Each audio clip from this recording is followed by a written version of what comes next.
MK music Vishrampur की शानदार प्रस्तुति। ये टूरी अरे काय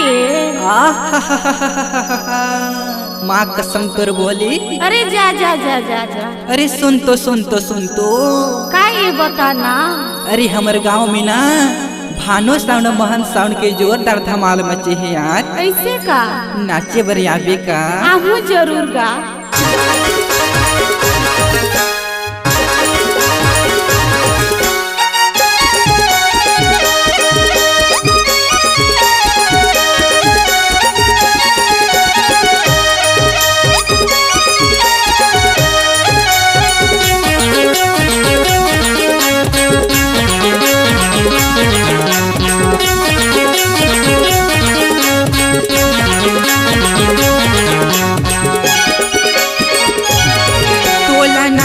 चाहूँ ना मोर संगा न गवाहूँ ना, तोला नाचा न चाहूँ ना मोर संगा न गवाहूँ ना।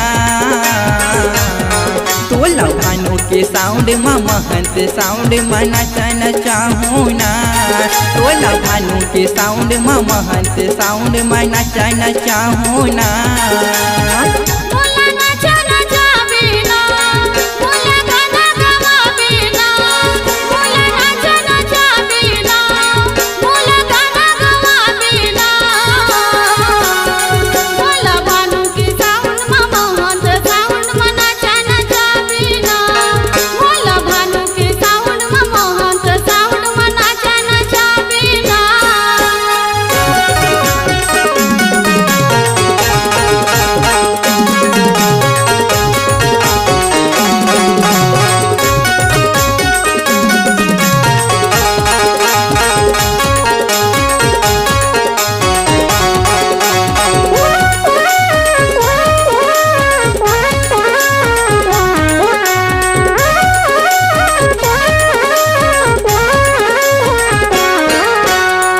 सही तोर चेहरा रानी हिरनी सही तोर चाल हो, सफर पकड़ते हैं आबे यो रानी करते हो मैं करारियो।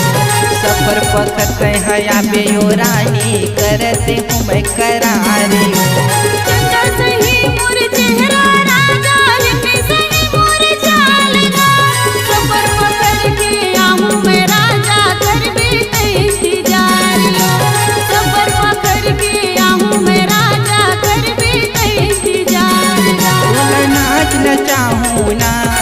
मोर संगा न गवाहूँ ना, तोला नाच न चाहूँ ना मोर संगा न गवाहूँ ना। तोला भानु के साउंड में महंत साउंड में नाचा न चाहूँ ना, तोला भानु के साउंड में महंत साउंड में नाचा न चाहूँ ना।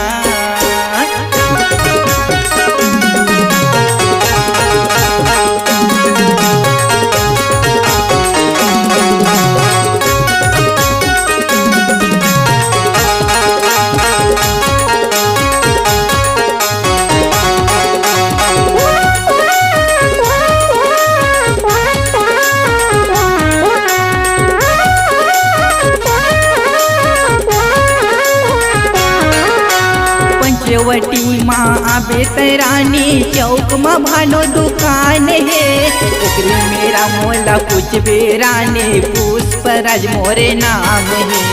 ओकरे मेरा मोला कुछ बेरानी पुष्पराज मोरे नाम है।